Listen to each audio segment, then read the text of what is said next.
Bonjour Philippe. Bonjour Isabelle. Bien réveillé, oh les petits Super. yeux.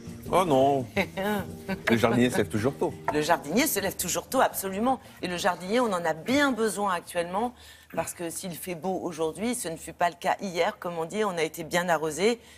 Pour la plus grande joie des mauvaises herbes. Et maintenant, comment fait-on? Il y a beaucoup de travail dans les jardins. Effectivement, plutôt que l'arrosage actuellement, ça devrait être la période de l'arrosage automatique, eh bien, c'est la période du désherbage parce que le sol est encore gorgé d'eau. Les mauvaises herbes, en tout cas les herbes indélicates, ont poussé. Alors, il y a plusieurs solutions. D'abord, écolo, on peut utiliser ses petites mains. On peut utiliser des paillages, on en a beaucoup parlé, paillage de coco, paillage de lin pour limiter les mauvaises herbes.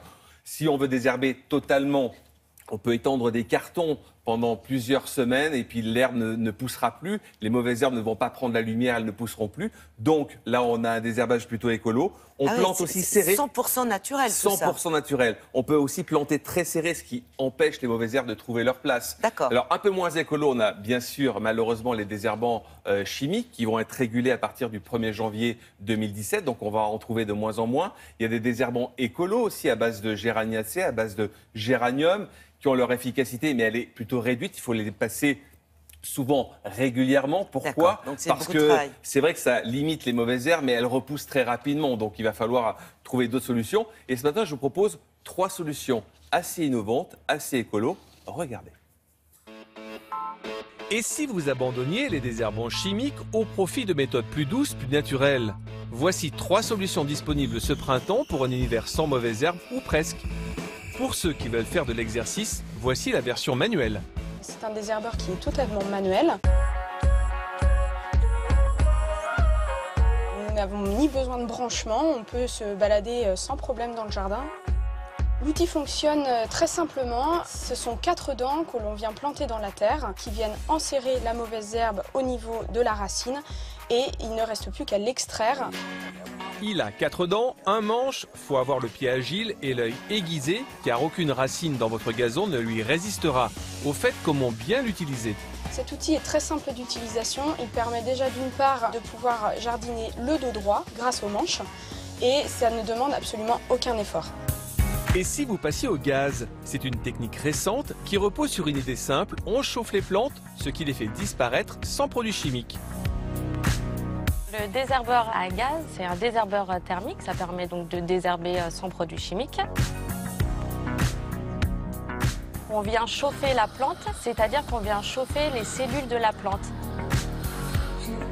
Les cellules végétales de la plante vont éclater et c'est ce qui va faire que la plante va mourir. Attention, il faut chauffer la plante, mais inutile de la brûler. C'est la chaleur qui agit. Le désherbeur à gaz, on va chauffer aux alentours de 1200 degrés. Simplissime pour les petits jardins, utilisez le désherbeur électrique. Au bout de 45 secondes, la température atteint 600 degrés. Le désherbeur électrique, donc c'est également un désherbeur thermique. L'avantage qu'il a, c'est justement on n'utilise pas de gaz. Vous avez uniquement à venir le brancher sur une prise de courant. Comment ça marche? On est sur un air chaud qui vient chauffer la plante. Y a-t-il des précautions à prendre pour savoir l'utiliser? Une fois que vous avez branché donc votre désherbeur électrique, vous venez poser le cache au niveau de la mauvaise herbe pour appliquer l'air chaud. Et c'est ce qui permettra de brûler la plante et de la faire mourir.